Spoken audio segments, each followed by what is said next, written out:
সুপ্রিয় দর্শকবৃন্দ, আসসালামু আলাইকুম। কেমন আছেন আপনারা? আশা করি আল্লাহর রহমতে ভালো আছেন। যদি চ্যানেলটি ভালো লাগে অবশ্যই চ্যানেলটি সাবস্ক্রাইব করুন। পাশে থাকুন প্রতিদিনের মতো। আজকে আপুকে আমার চ্যানেল হাজির করেছি। মিডিয়া কি কারণে আসছে সেটা আমি শোনাবো। আসসালামু আলাইকুম আপু। ওয়ালাইকুম আসসালাম। এত সুন্দর করে সেজেছেন কার জন্য? একটা মনের মানুষের জন্য। একটা মনের মানুষের জন্য না? মনের মানুষ নাই? না ভাইয়া। বিয়ে হয় নাই তাহলে না? না। বয়স কত আপনার? এই 18। 18 বছর বয়স। এই বয়সের মেয়ের তো ঘুম হয় না। আপনার ঘুম হয় নাকি? না, একদমই হয় না।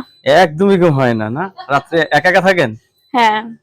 আচ্ছা, বিয়ে বসতে চাচ্ছেন তাহলে বাবা মার মত আছে তো? না, নিজের মতো এখন নিজের মতো বিয়ে বসতে চাই। ফ্যামিলিগত মত আছে? হ্যাঁ, অবশ্যই আমার মতই তাদের মত। আচ্ছা। যদিও বাবা নাই, মার মতই। আমার মতই আমার মার মত। কি কাজ করেন আপনি? এত সেলাই মেশিনের কাজ, মানুষের ভাই সেলাই মেশিনের কাজ করি। সে যা দেয় তাই দিয়ে চলি। সেলাই মেশিন আছে আপনার ঘরে? না, আমার ঘরে নাই তো, বললাম না আরেকজনের ঘরে ডাল যে সে যা দেয় তা দিয়ে একজন যদি চলি। আপনাকে ভালোবেসে যদি সেলাই মেশিন কিনে দেয় আপনি কাজ করতে পারবেন তো? হ্যাঁ, অবশ্যই করবো। আপনার কাছে ধন্যবাদ আমার চ্যানেলের সময় দেওয়ার জন্য। দর্শক আপুর সাথে কথা বলতে পারেন। আপুর হাসিটা কিন্তু মিটমিটি মিষ্টি হাসি।